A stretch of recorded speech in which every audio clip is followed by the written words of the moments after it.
नमस्कार साथियों, आप देख रहे हैं यूपी समाचार। यहाँ पर आपको 20 मिनट में यूपी की 50 बड़ी खबरें मिलेगी, तो वीडियो को पूरा जरूर देखें। आज की पहली खबर, यूपी पंचायत चुनाव से पहले 66 ग्राम पंचायतों में करोड़ों का खेल। यूपी में पंचायत चुनाव को लेकर तैयारियां चल रही हैं। चुनाव की तैयारियों के बीच यूपी के गोंडा जिले की 76 ग्राम पंचायतों में करोड़ों का खेल सामने आया है। इन 76 ग्राम पंचायतों में वित्तीय वर्ष 2019 से 20 के विकास कार्यों की लेखा परीक्षा के दौरान 12.15 करोड़ रुपए की धनराशि पर अनियमितता और अभिलेखों की कमी सामने आई है।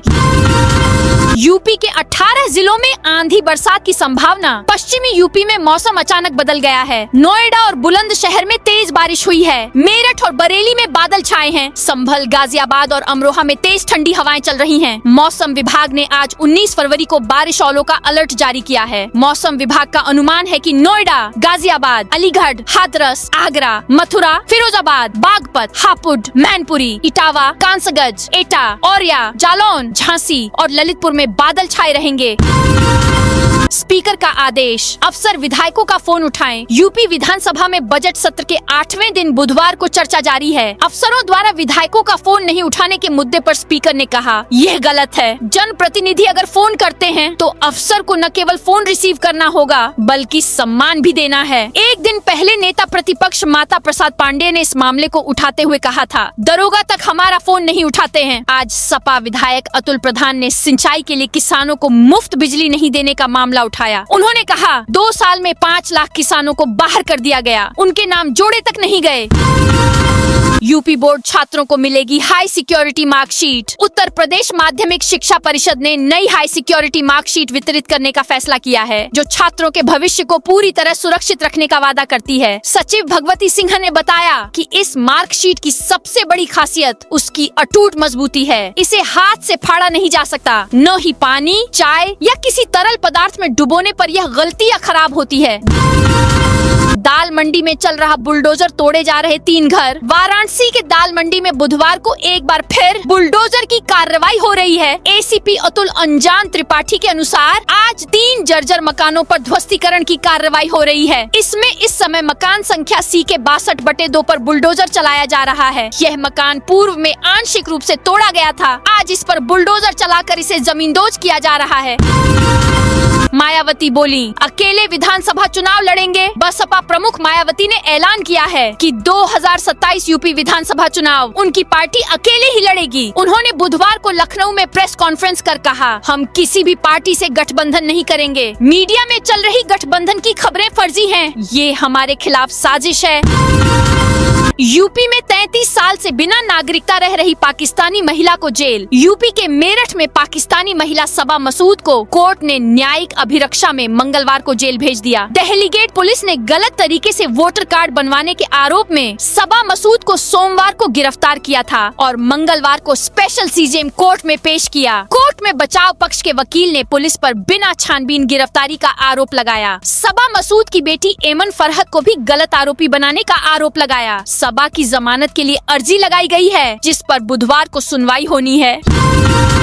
लखनऊ में अग्निवीर भर्ती में दौड़ते दौड़ते 3 लड़कियां बेहोश। महिला अग्निवीर भर्ती रैली में दौड़ते दौड़ते 3 अभ्यर्थी गिरकर बेहोश हो गयीं। लॉन्ग जंप के दौरान एक अन्य अभ्यर्थी के पैर में मोच आ गई। सभी को एम्बुलेंस से अस्पताल पहुंचाया गया। भर्ती रैली लखनऊ छावनी स्थित एएमसी सेंटर एंड कॉलेज के एएमसी स्टेडियम में हुई। इसमें उत्तर प्रदेश और उत्तराखंड की 595 उम्मीदवारों को बुलाया गया था।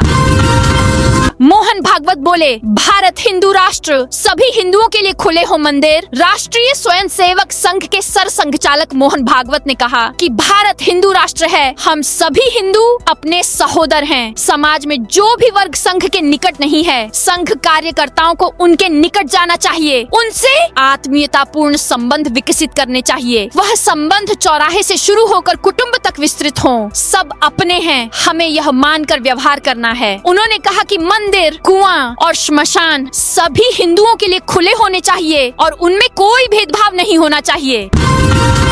बारात आने में हुई देरी तो दूल्हे पर लगेगा 5,000 प्रति घंटा जुर्माना। उत्तर प्रदेश के संभल जिले में एक पंचायत ने शादी को लेकर 6 कड़े फरमान जारी किए हैं। जनपद की ग्राम पंचायत सैफ खां सराय में किदवई बिरादरी ने शादियों में बढ़ती फिजूल खर्ची और कुरीतियों पर लगाम कसने के लिए ऐतिहासिक कदम उठाया है। बिरादरी सदर और ग्राम प्रधान मोहम्मद नदीम की अध्यक्षता में हुई पंचायत में 6 कड़े फैसलों पर सर्वसम्मति से मुहर लगाई गई। पंचायत का सबसे चर्चित निर्णय यह रहा कि बारात दोपहर 4 बजे तक हर हाल में पहुंचनी चाहिए। इसके बाद देरी होने पर प्रति घंटे 5,000 रुपए जुर्माना लगाया जाएगा। बुंदेलखंड की महिलाओं को मिली पानी की गुलामी से आजादी। जल जीवन मिशन के तहत बुंदेलखंड में ग्रामीण घरों में नल से जल आपूर्ति में ऐतिहासिक बदलाव आया है। अब मंडल के 7 जिलों में 98% से अधिक घरों को functional household tap connection मिल चुके हैं। इससे पहले पानी की किल्लत झेल रहे इस क्षेत्र में महिलाओं को पानी लाने की मजबूरी से आजादी मिली है, जिससे उनके समय और स्वास्थ्य में सुधार हुआ है। सरकार का लक्ष्य 2026 तक 100% कवरेज है। लखनऊ कानपुर एक्सप्रेसवे शुरू होने के बाद लखनऊ कानपुर एक्सप्रेसवे अप्रैल 2026 में शुरू होने के बाद NHAI मई 2026 से लखनऊ कानपुर राष्ट्रीय राजमार्ग को 107 करोड़ रुपए की लागत से सुधारेगा। 1 साल के इस प्रोजेक्ट में दही चौकी और नवाबगंज में 2 फ्लाईओवर, त्रिभुवन खेड़ा में एक अंडरपास, एक फुटओवर ब्रिज और सर्विस लेन बनेगी। इसका उद्देश्य यातायात सुगम बनाना और गति बढ़ाना है। पेड़ों को स्थानांतरित किया जाएगा और जल निकासी व प्रकाश की आधुनिक व्यवस्था होगी। यूपी में निवेशकों को उनकी दहलीज पर मिलेगा स्किल्ड मैन पावर। मुख्यमंत्री योगी आदित्यनाथ के $1 ट्रिलियन अर्थव्यवस्था के संकल्प को साकार करने हेतु उत्तर प्रदेश कौशल विकास मिशन ने कौशल कनेक्ट सेल शुरू की है। यह सेल इन्वेस्ट यूपी के साथ समन्वय कर निवेशकों को उनकी आवश्यकता अनुसार प्रशिक्षित कार्यबल तत्काल उपलब्ध कराएगी। इसका उद्देश्य ईज ऑफ डूइंग बिजनेस को सुदृढ़ करना, प्रशिक्षण प्रक्रिया को गति देना और युवाओं को गृह जिले में ही रोजगार के अवसर प्रदान कर पलायन रोकना है। चांदी आज 4,000 बढ़कर 2,37,000 पर पहुंची। चांदी की कीमत में आज यानी 18 फरवरी को बढ़त और सोने की कीमत में गिरावट है। India Boolean and jewellers association के अनुसार 1 किलो चांदी 3,834 रुपए बढ़कर 2,37,000 रुपए पर पहुंच गई है। वहीं 10 ग्राम 24 कैरेट सोना 291 रुपए सस्ता होकर 1,52,000 रुपए पर पहुंच गया है। पूर्व राज्यसभा सांसद के बेटे की फैक्ट्री पर रेड। बरेली के परसा खेड़ा इंडस्ट्रियल एरिया में सुपीरियर शराब फैक्ट्री में मंगलवार रात करीब 9 बजे से लगातार इनकम टैक्स की छापेमारी चल रही है। इनकम टैक्स की टीमों अचानक से शराब फैक्ट्री में धावा बोला था। करीब 12 गाड़ियों से पहुंची दिल्ली, लखनऊ और बरेली की संयुक्त टीम ने पहुंचते ही पूरी फैक्ट्री को अपने घेरे में ले लिया। महाराष्ट्र में मुस्लिमों के 5% आरक्षण का आदेश रद्द। महाराष्ट्र सरकार के सोशल जस्टिस डिपार्टमेंट ने मंगलवार को एक सरकारी रेजोल्यूशन जारी किया। इसके जरिए सरकार ने अपने 10 साल पुराने उस सरकारी आदेश को कैंसिल कर दिया, जिसमें मुस्लिम कम्युनिटी को एजुकेशनल इंस्टीट्यूशन और सरकारी और सेमी गवर्नमेंट नौकरियों में 5% रिजर्वेशन देने की बात कही गई थी। हालांकि पिछले 10 सालों से यह आदेश इनवैलिड रहा है, क्योंकि 2014 में कांग्रेस सरकार की तरफ से लाया गया अध्यादेश तय समय 6 हफ्ते में विधानसभा से पास नहीं कराया जा सका, जिससे यह खुद ही इनवैलिड हो गया था।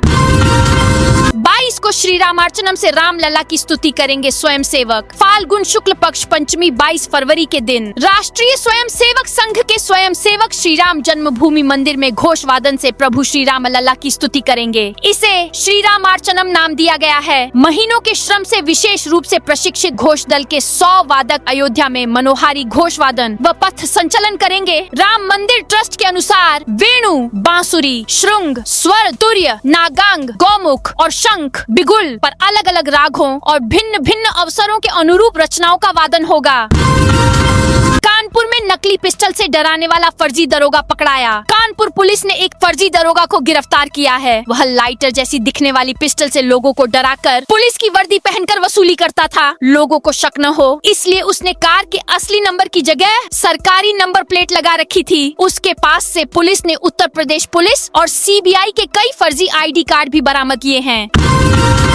आयुर्वेदिक फार्मासिस्ट भर्ती को लेकर मंत्री आवाज घेरा। वर्ष 2024 की आयुर्वेदिक फार्मासिस्ट भर्ती में हो रही देरी को लेकर बुधवार को बड़ी संख्या में अभ्यर्थियों ने लखनऊ स्थित मंत्री डॉक्टर दयाशंकर मिश्र दयालु के आवास का घेराव किया। अभ्यर्थियों ने शीघ्र सुनवाई और भर्ती प्रक्रिया के निस्तारण की मांग को लेकर नारेबाजी की, सरकार से ठोस पहल करने की अपील की। 21 बीघा अवैध प्लाटिंग पर चला बुलडोजर। कानपुर विकास प्राधिकरण केडीए ने अवैध निर्माण और अनाधिकृत प्लाटिंग के खिलाफ अभियान चलाते हुए 21 बीघा जमीन में विकसित की जा रही प्लाटिंग को ध्वस्त किया। जोन 1B में अवैध साइटों पर ध्वस्तीकरण की कार्रवाई की गई। घाटमपुर में हजारों किसानों की सम्मान निधि रुक सकती है। घाटमपुर तहसील क्षेत्र के करीब 24,000 किसानों की किसान सम्मान निधि की अगली किश्त रुक सकती है। समय से फॉर्मल रजिस्ट्री न कराने की वजह से ऐसा हो सकता है। इसके अलावा अन्य सरकारी योजनाओं के लाभ से भी वंचित होना पड़ सकता है। इलाके के कुल 64,1999 किसानों में से 24,250 किसानों का पंजीकरण अभी बाकी है। मुख्य निर्वाचन अधिकारी बोले, अब तक 23,935 मतदाताओं के नाम कटे। यूपी के मुख्य निर्वाचन अधिकारी नवदीप रिणवा ने बुधवार को लोक भवन में प्रेस कॉन्फ्रेंस की। उन्होंने बताया 6 जनवरी से 17 फरवरी तक 23,935 मतदाताओं के नाम कटे हैं। इनमें 14,388 मतदाताओं के नाम ऑटोमेटिक कटे हैं, मतलब इनके फॉर्म नहीं भरे गए। 5,211 लोगों ने खुद का नाम कटाने के लिए भरा है। इस तरह 19,599 मतदाताओं के नाम ऑटोमेटिक व सेल्फ हैं। 4,336 नाम ही किसी दूसरे ने नाम कटाए हैं। प्रदेश में 1.77 लाख मतदान केंद्र हैं।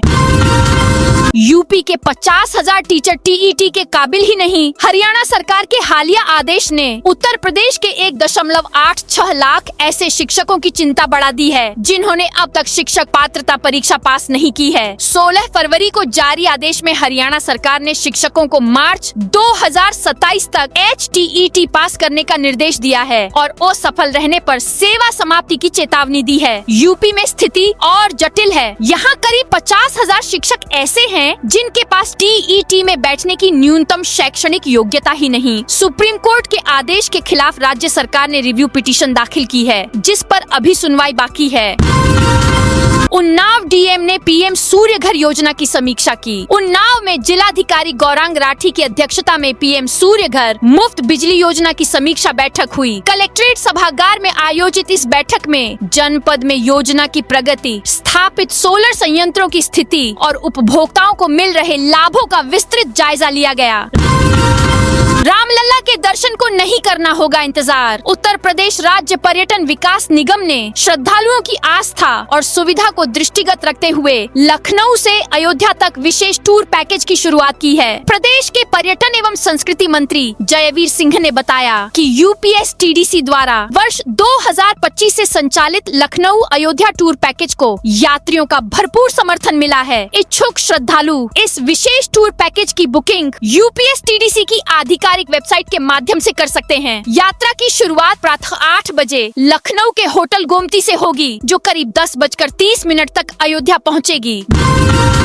बिजली बिल राहत योजना में ढिलाई पर होगी कार्रवाई। पावर कारपोरेशन के प्रबंध निदेशक पंकज कुमार ने विद्युत निगमों की समीक्षा बैठक में बिजली बिल राहत योजना में तेजी लाने के निर्देश दिए हैं। कहा कि जहां भी राहत योजना की प्रगति अच्छी नहीं पाई जाएगी, वहां संबंधित कार्मिकों के खिलाफ कार्यवाही की जाएगी। अधिकारियों को निर्देश दिए कि नेवर पेड, कभी भी बिजली बिल जमा नहीं करने वाले उपभोक्ता के मामले में जहां 50% से कम रजिस्ट्रेशन हुआ है, वहां सभी कार्मिकों से स्पष्टीकरण लिया जाए।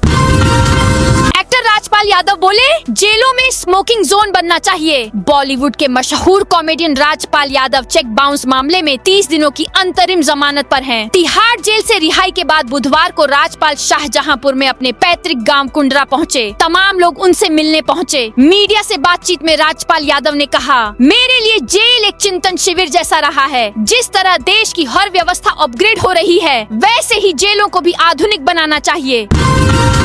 30 सितंबर तक पूरा होगा सिविल टर्मिनल का निर्माण। खैरिया एयरपोर्ट का विस्तार कर बनाए जा रहे सिविल टर्मिनल का काम 30 सितंबर तक पूरा हो जाएगा। केंद्रीय राज्य मंत्री प्रोफेसर SP सिंह बघेल ने बुधवार को निर्माण स्थल का निरीक्षण कर कार्य की प्रगति के बारे में जानकारी ली। इससे पहले एयरपोर्ट सलाहकार समिति की बैठक में आगरा से गोवा, सूरत, गुवाहाटी, जम्मू कश्मीर, बौद्ध सर्किट के लिए वाराणसी के लिए सीधी फ्लाइट शुरू करने पर चर्चा हुई। झांसी में भाजपा कार्यकर्ताओं की लगी पाठशाला। भारतीय जनता पार्टी महानगर झांसी द्वारा पंडित दीनदयाल उपाध्याय प्रशिक्षण महाअभियान 2026 के अंतर्गत जिला कार्यशाला का आयोजन भाजपा कार्यालय में किया गया। कार्यक्रम की अगुवाई भाजपा जिला अध्यक्ष सुधीर सिंह ने की। कार्यशाला में संगठन के पदाधिकारी, मंडल अध्यक्ष, मोर्चा पदाधिकारी और बड़ी संख्या में कार्यकर्ता शामिल हुए। लखनऊ यूनिवर्सिटी में लगे भागवत गो बैक के नारे। लखनऊ विश्वविद्यालय में बुधवार सुबह RSS प्रमुख मोहन भागवत के पहुंचते ही हंगामा शुरू हो गया। NSUI, समाजवादी छात्र सभा और भीम आर्मी से जुड़े छात्र गो बैक मोहन भागवत के नारे लगाने लगे। पुलिस ने जब छात्रों को रोकने की कोशिश की तो नोकझोंक और खींचतान शुरू हो गई। हालात बिगड़ते देख पुलिस ने प्रदर्शन कर रहे छात्रों को ठूस कर जीप और बसों में भरा। कई छात्र लेट गए तो उन्हें टांग कर ले जाया गया। सभी छात्रों को इको गार्डन भेजा गया। इसके बाद मोहन भागवत का कार्यक्रम शुरू हुआ। अब बिना इलाज नहीं लौटेंगे गरीब मरीज। कल्याण सिंह कैंसर संस्थान में असाध्य योजना का बजट खत्म होने से गरीब मरीजों का इलाज 2 माह से रुका था। दैनिक जागरण की खबर के बाद शासन ने बजट जारी कर दिया, जिससे लगभग 130 पंजीकृत कैंसर रोगियों का उपचार फिर से शुरू हो गया। संस्थान को 2024 से 25 के लिए 1 करोड़ रुपए मिले हैं, जबकि 5 करोड़ का प्रस्ताव भेजा गया था। यूपी में किसानों और विधवाओं को मुफ्त बिजली पर चर्चा। यूपी विधानसभा के सत्र के दौरान आज सड़कों का नवीनीकरण और मुफ्त बिजली का मुद्दा उठा है। इस मुद्दे को लेकर भाजपा और सपा के बीच तकरार भी हो गई। इसके अलावा ओवरलोड ट्रांसफर को लेकर भी चर्चा हुई और कई सवाल उठे। संभावना है कि आज SIR के डॉक्टर रागिनी ने सवाल उठाया कि 48 लाख विधवा महिलाओं को 300 यूनिट बिजली मुफ्त देंगे या नहीं। इस पर ऊर्जा मंत्री ने कहा कि समाज के सभी लोगों के लिए कल्याणकारी योजनाएं हैं। रोहित शेट्टी के घर अटैक करने वाले आगरा के मजदूर वेटर। मुंबई के जुहू में रोहित शेट्टी के घर पर 5 राउंड गोली चलाई गई। 31 जनवरी को हुए हमले के बाद 15 फरवरी की आधी रात 1230 किलोमीटर दूर आगरा से 5 आरोपियों को अरेस्ट किया गया। पुलिस के मुताबिक ये लड़के लॉरेंस बिश्नोई के लिए काम करने वाले शुभम लोनकर गैंग से जुड़े थे। उनके अलावा नोएडा और झज्जर से एक आरोपी पकड़े गए। इन्हें प्लेन से मुंबई ले जाया गया। गोरखपुर में अभिलिप्सा ने 2 घंटे में 30 गाने गाए। गोरखपुर के बाबा गंभीरनाथ प्रेक्षागृह में आयोजित महाशिवरात्रि महोत्सव में बॉलीवुड की मशहूर सिंगर अभिलिप्सा पंडा पहुंची। उनके कार्यक्रम को लेकर पहले से ही फैंस में जबरदस्त उत्साह था। उन्हें एक झलक देखने के लिए लोग घंटों पहले से ही प्रेक्षागृह के बाहर और अंदर इंतजार करते नजर आए। नोएडा के एमिटी यूनिवर्सिटी पहुंचे केंद्रीय मंत्री चिराग पासवान। नोएडा स्थित एमिटी विश्वविद्यालय में बुधवार से 3 दिवसीय 26वें अंतर्राष्ट्रीय बिजनेस क्षितिज इन बुश विश्व सम्मेलन 2026 का आयोजन शुरू हुआ। सम्मेलन का विषय रहा भविष्य का निर्माण, सीमाओं को मजबूत करना, मकसद लोगों और पार्टनरशिप के जरिए तरक्की को ताकत देना। कार्यक्रम का शुभारंभ केंद्र सरकार के खाद्य प्रसंस्करण उद्योग मंत्रालय के केंद्रीय मंत्री चिराग पासवान ने किया। रमजान से पहले मौलाना रजवी की देशवासियों से अपील। पवित्र रमजान माह के आगमन से पूर्व ऑल इंडिया मुस्लिम जमात के राष्ट्रीय अध्यक्ष मौलाना शहाबुद्दीन रजवी बरेलवी ने देशवासियों को मुबारकबाद दी है। उन्होंने इस अवसर पर सामाजिक अनुशासन, आपसी सम्मान और व्यवस्था बनाए रखने की अपील की। प्रेस को जारी एक बयान में मौलाना रजवी ने रमजान को आत्मशुद्धि, इबादत और संयम का महीना बताया। उन्होंने मुसलमानों से पूरे सम्मान के साथ 30 रोजे मुकम्मल करने और इस्लामी शिक्षाओं पर अमल करने का आह्वान किया। कुशीनगर ADM ने फार्मर रजिस्ट्री कैंपों का निरीक्षण किया। अपर जिलाधिकारी वैभव मिश्रा ने बुधवार को जिले के ग्रामीण इलाकों में संचालित फार्मर रजिस्ट्री कैंपों का औचक निरीक्षण किया। इस दौरान उन्होंने किसानों को समयबद्ध पंजीकरण सुनिश्चित करने के लिए जागरूक करने पर जोर दिया। ADM ने कसया तहसील के परेवाटार और हाटा तहसील के बड़िया बुजुर्ग, पिंडरा सहित अन्य गाँवों में लगे कैंपों की व्यवस्थाओं का जायजा लिया। उन्होंने अधिकारियों और कर्मचारियों को निर्देश दिए कि पंजीकरण प्रक्रिया को सरल, पारदर्शी और त्वरित ढंग से पूरा किया जाए ताकि किसानों को किसी प्रकार की असुविधा न हो। महोबा में 22 फरवरी को लगेगा मेघा विधिक सहायता शिविर। महोबा के वीर भूमि राजकीय महाविद्यालय में आगामी रविवार 22 फरवरी को एक मेघा विधिक सहायता एवं सेवा शिविर का आयोजन किया जाएगा। यह शिविर जिला विधिक सेवा प्राधिकरण और महोबा जिला प्रशासन द्वारा उत्तर प्रदेश राज्य विधिक सेवा प्राधिकरण के निर्देशानुसार आयोजित किया जा रहा है। बकाया फीस के चलते स्कूल ने एडमिट कार्ड रोके। बरेली के सुभाष नगर स्थित सेंट एंड्रू स्कूल में 12वीं के 3 छात्रों की फीस बकाया होने के चलते प्रवेश पत्र नहीं दिए गए। इस वजह से तीनों बुधवार से शुरू हुई सीबीएसई बोर्ड की फिजिकल एजुकेशन की परीक्षा देने से वंचित रह गए। पुलिस ने छात्रों की तहरीर पर स्कूल प्रबंधक मोहित चंद्र को हिरासत में लेकर पूछताछ शुरू कर दी है। वहीं सीबीएसई की सिटी कोऑर्डिनेटर ममता सक्सेना ने बताया कि सेंट एंड्रू स्कूल नाम का कोई भी संस्थान बोर्ड से मान्यता प्राप्त नहीं है। इससे ये सवाल खड़ा हो गया कि आखिर ये छात्र किस संस्था के माध्यम से बोर्ड परीक्षा में शामिल हो रहे थे। राकेश टिकैत बोले, किसानों को बर्बाद करने पर तुली सरकार। बहराइच में भारतीय किसान यूनियन की किसान हुंकार महापंचायत में किसान नेता राकेश टिकैत शामिल हुए। उन्होंने पत्रकारों से बात करते हुए केंद्र सरकार पर किसानों को बर्बाद करने का आरोप लगाया। टिकैत ने कहा कि भारत और अमेरिका के बीच व्यापार समझौते से देश में सब्सिडी और बिना टैरिफ के आने वाले सामानों से किसानों को भारी समस्याओं का सामना करना पड़ेगा। उन्होंने इसे रोकने के लिए बड़े आंदोलन की आवश्यकता बताई। आज से 4 दिन तक फूलों से महकेगा नोएडा। नोएडा में 19 से 22 फरवरी तक फ्लावर शो का आयोजन किया जा रहा है। इसकी तैयारी पूरी की जा चुकी है। अपर मुख्य कार्यपालक अधिकारी वंदना त्रिपाठी ने बताया कि ये आयोजन सेक्टर 23A निकट शिल्पहाट शिवालिक पार्क होगा। कल दोपहर बाद इसका औपचारिक उद्घाटन किया जाएगा। इस शो में विभिन्न प्रजातियों के फूलों द्वारा तैयार म्यूरल्स और स्कल्पचर बनाए गए हैं। आकर्षण का केंद्र केदारनाथ मंदिर है, जिसे फूलों से बनाया गया है। ये 30 फीट लंबा एवं 40 फीट ऊंचा बनाया गया है। तो दोस्तों, यह थी आज उत्तर प्रदेश के सभी जिलों की दिन भर की ताजा और बड़ी खबरें।